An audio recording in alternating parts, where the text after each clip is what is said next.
I've been a credit card person my entire adult life. I got my first MasterCard when I was 18 years old and immediately started using it for all of my day-to-day purchases.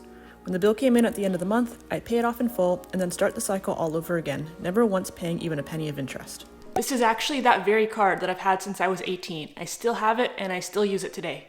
In the time since, I've accumulated many more cards, built a solid credit score, and earned plenty of cashback rewards, all while continuing to stay debt-free. But if you've ever watched Dave Ramsey, you know, that crazy old man standing on the street corner yelling about Jesus? Yeah. Well, he swears that credit cards are the devil, and that even if you use them responsibly and pay them off in full, the credit card users spend on average considerably more than those who pay with actual cash. The logic is that there's less friction involved in simply tapping or swiping your credit card than there is in physically handing over cash and watching it leave your wallet. So by paying for things in only cash, you should be considering your purchases more carefully. So for the month of October, I decided to kiss my credit cards goodbye and put this theory to the test. Would using only cash actually affect the way that I spend money? So here is how I plan to approach this.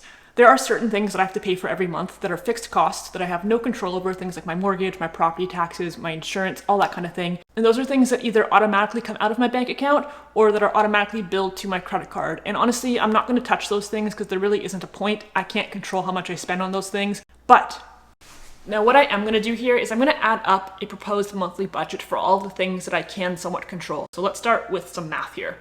Typically groceries, I'm spending about $200 a month or less. I'm going to put a budget of $200 and I'm going to add an additional $100 for anything over and above food. So things like toiletries, if I need toothpaste, shampoo, garbage bags. Gas is a tough one for me. I probably spend on average about $350 a month, which is a lot, but it is what it is. Now I do want to give myself a budget here for some entertainment, for some fun, for some going out with friends. I'm going to try to stick to a budget of $100 a month for that. I think that should be plenty. I think that the only other expense that I have other than my utilities and housing costs would be Levi. Levi is a big question mark right now because, as you guys know, he's been going through some health issues. Typically about $250 a month covers it, but I know I'm going to have to refill his heart medication this month, and I might have to do a whole bunch more medical testing if his tummy troubles don't sort out, which could be infinitely more money. I don't know. I'm going to set a budget of $500 for him. Hopefully I come under that. It could be way more than that, but who really knows? That gives me a budget of $1,250 for the month. At the end of the month, we'll add up everything as I typically do in these videos, and we'll see, is there a big difference? 1, 2, 3, 4, 5, 6, 7, 8, 9, 20, 40, 60, 80. That's 1,000. 20, 40, 60, 80. 1, 20, 40, 60, 80. 2, 20, 40, 50. That is all of my spending money for the month. And when you lay it out like that, it doesn't really look like very much, but let's see how it goes. And while it already looks like we're not off to a great start, because just while I was recording that intro, somebody threw up a little bit. I don't know what's going on with this guy.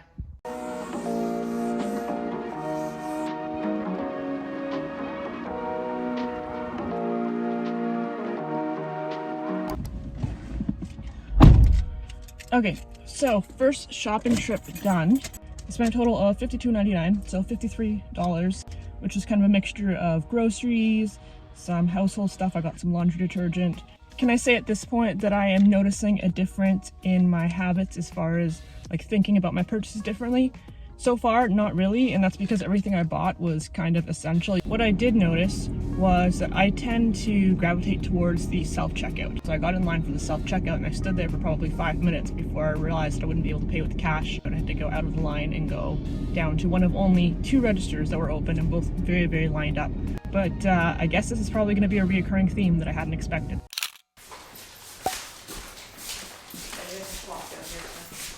Oh boy.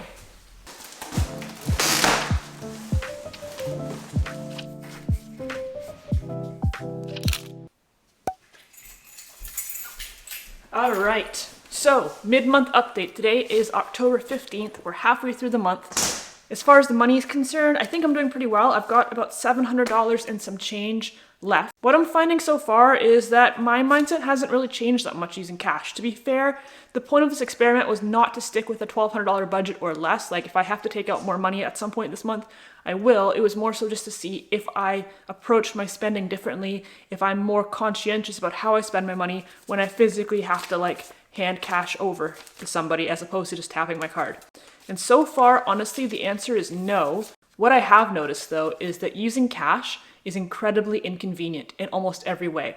Like when I go to the gas station now, I have to go in and either kind of just guess how much gas I'm gonna need and basically underpay a little bit and not actually have a full tank, or I have to go in and overpay, pump my gas, go back in, get my change. It takes twice as long as it should. Like I mentioned before, I'm also having a hard time at grocery stores because I would generally use the self-checkout, but in most cases you can't if you're paying cash. And everything's just taking a lot longer. And in cases where I want to buy something that I can only find online, I can't do that without a credit card at all. So I'm like, do I just not buy that thing, or do I buy it and subtract from my cash budget? I guess that's what I'm going to wind up doing. Have I saved any money doing this? I don't even really know. I don't think so, but it has been a huge hassle. With that said, you know what is a hassle-free way to save money every single month? Switching your phone plan to today's video partner, Mint Mobile. Admit it, that was smooth, right? That was pretty smooth. Mint Mobile offers premium wireless service starting from just $15 a month, and because they run on the nation's largest 5G network, you get the same reliability and the same quality of service you're used to with the big guys, just at a significantly lower price. We're talking the same unlimited talk, text, and data, the same coverage, the same mobile hotspot capabilities you're used to, but because they don't have physical locations, they're able to keep their costs low and pass that savings directly onto you. Best of all is that switching over is super simple. I know that your current wireless company wants you to think it's a huge headache to switch, but they're totally BSing you. You can do the entire process, including the activation, completely online within about 15 minutes. I literally don't understand why somebody would want to pay more than they have to for their wireless service. Especially when switching over is this easy. We're talking as low as $15 a month and you're set up and good to go in 15 minutes. To get started, head over to mintmobile.com/accordingtonicole or click the link in the description box down below. Thank you again to Mint Mobile for partnering with me on today's video. Okay, so just a quick update as far as how things have been progressing throughout this month so far. So 2 nights ago, I actually finally experienced the first perk, the first benefit of paying for things with cash. I went out for sushi dinner with a friend, and the sushi restaurant offers a 10% discount if you pay with cash. So I did, obviously, and I saved a whopping $4. So lucky me, I'm like now on my path to becoming a millionaire. And as for mindset, I did finally experience my first bit of friction as far as like just thinking a little bit more carefully about spending money, and that was in the grocery store yesterday. I decided last night to make some Mexican food, and while at the grocery store getting ingredients, I thought to myself, you know what, I might like to have a beer with my Mexican food. I don't drink alcohol very often, and I certainly don't spend very much money on it, but I went to the alcohol aisle in the grocery store, and I picked up 2 beers out of the fridge. They were $3.50 each, and I stood there for a second, and I thought, do I really want to spend $7 on 2 drinks? Like, it's not a big deal, and to be honest with you, if I was paying for things on my credit card as I typically do, I probably would have just added them into the cart, tapped my card, and not thought any more about it, because $7 doesn't make a huge impact on the overall price of a grocery shopping trip, right? But knowing that I was going to be essentially handing over like almost a $10 bill for 2 drinks, I did stop and think about it a little bit differently. So there is something to be said about all of this. Ultimately, I did decide to go ahead and buy them because, you know, you can't begrudge yourself everything. It's really not that big of a deal. It is a very small purchase, but I did finally experience a little bit of that friction that I was looking for. While for me personally, this experiment hasn't really been revolutionary in any way, I can see where it would be really helpful for people who tend to make a lot of small, seemingly inconsequential purchases without realizing how quickly they all add up. Like, I could definitely imagine the resistance of, say, wanting to buy a cup of coffee and knowing you're gonna have to break a $20 bill to do that, and then instead maybe deciding not to and just to save your money. So I think that for people who tend to spend without realizing what they're spending, this can really be a helpful way to approach things. But for me, I mean, I track my spending. I'm very self-aware of how much I'm spending, what I'm spending on. And so I don't think this is making a huge difference for me, because when I go and I buy something that is not a necessity, I'm buying it because I've thought it through thoroughly, and it's something that I want and something that I value, and therefore something that I'm willing to pay for. All right, we made it. It is the end of the month. Today is October 31st. Happy Halloween. We've done it. I am so excited for this experiment to be over so I can have my credit card back. Let's talk about the numbers. Of the original $1,250 that I started with, I have some left over. I have about $15 here, plus some change. In just a moment, you're gonna see that this month was a lot less expensive than the last couple, which I'm very grateful for, but honestly, I can't say that was specifically related to spending cash over credit card. It was just because thankfully I didn't have any huge unexpected expenses come up, and I also didn't make any outlandish, extravagant purchases. So this was more reflective of what a normal month should look like for me. I'm not gonna drag this out too long. I know you guys probably know how this all works by now. Here are the 10 categories that I divide everything up into. Let's jump into it. So as usual, housing was my biggest expense. This number includes my mortgage, utilities, everything all together. For housing, in the month of October, I spent $2,832.65, which is pretty spot on, average, normal for me. Moving on to transportation. Transportation this month, my insurance is the same every single month. It's $139.70. And for gas, I actually came in under budget. I had allocated about $350 a month, or really I should say I estimated $350 a month, which is pretty spot on to what I typically spend. But this month, I only spent $277.26. I did a little bit less driving than usual. And so my total for transportation this month was $416.96. And yeah, pretty okay with that. For groceries, I spent $186.11. So once again, I came in a little bit under budget because I had estimated about $200. Food is one of the very few expenses that I don't really worry too much about. I like to eat what I like to eat, and I get a lot of fresh produce and a lot of good quality stuff. And just by shopping at places that are not too expensive and knowing what things should cost and buying things when they're on sale, $186.11. Pretty darn good, I would say. For toiletries and household, I spent an additional $86.72, which included some shampoo and conditioner. I bought a few bottles to stock up. I also bought a pack of garbage bags. I bought some laundry detergent earlier in the month, so nothing super crazy or fun, but again, came in a little bit under budget there because I believe I'd allocated or estimated about $100 a month in that category, and I was pretty close. All right, so now to address the questions I've been getting a ton of comments and messages and DMs, and first of all, I want to say thank you guys very much for reaching out and being concerned about Levi and asking how he's doing. I will say that Levi's actually doing fairly well, I think. We're crossing our fingers here. So early in the month, he started on a 2-week round of antibiotics, and he finished them mid-October.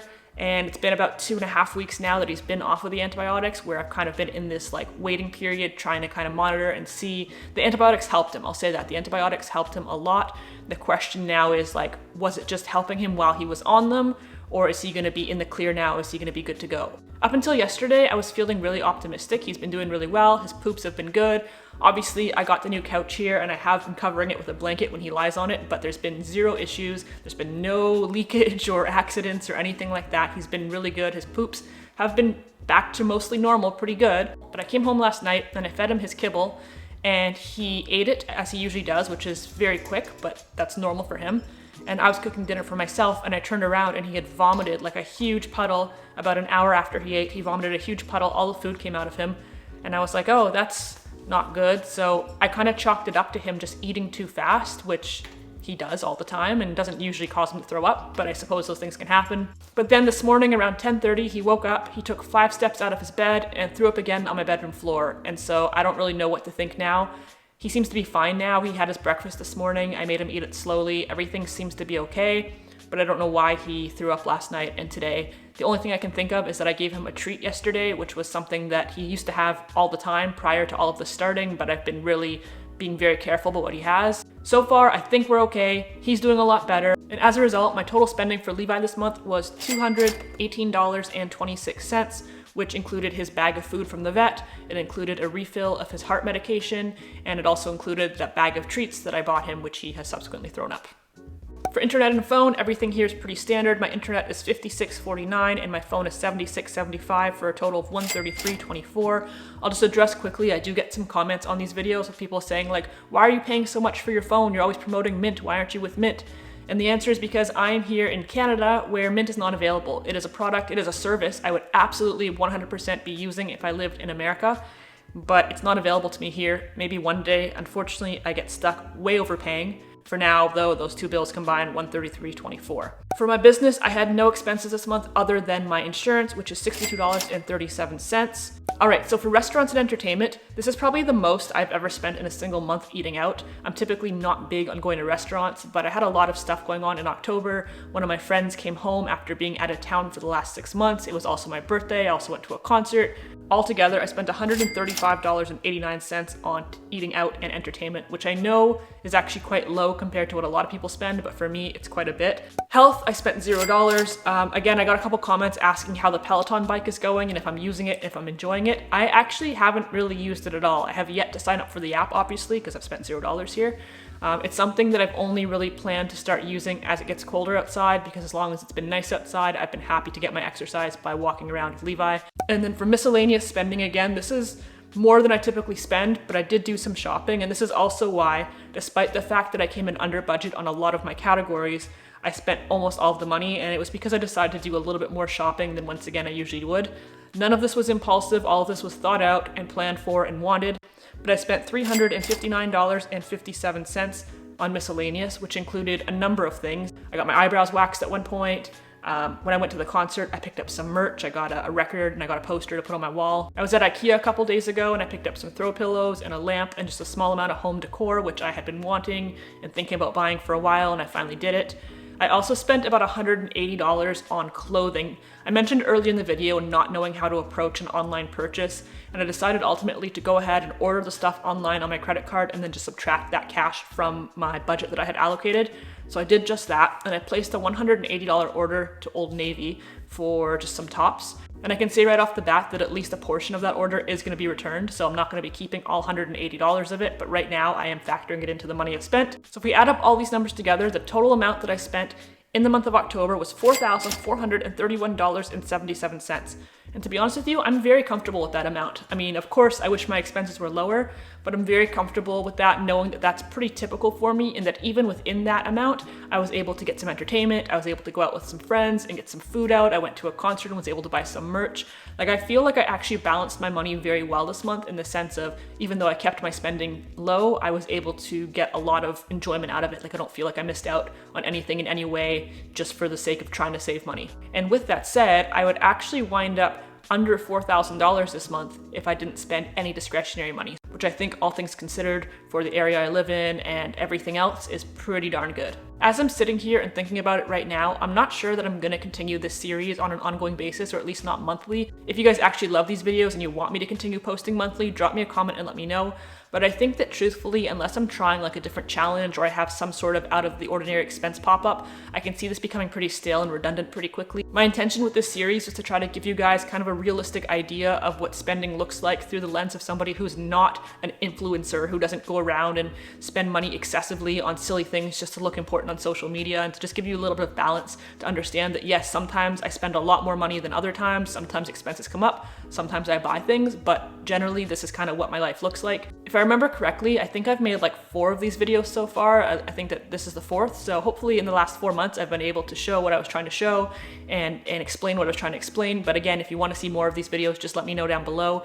More importantly than that, what I'm really curious to know is how you spend your money. Are you a credit card person? Are you somebody who, like me, uses credit cards and uses them responsibly and is able to manage them? Do you use credit cards? Do you use your debit? Do you use cash? How do you usually shop? How do you usually spend your money? Let me know down below. Very, very curious to know. If you enjoyed this video at all, please go ahead and hit that like button. Feel free to subscribe if you haven't done so yet. According to my analytics page, like 70% of you guys are not subscribed, so like, what the hell's up with that? Subscribe.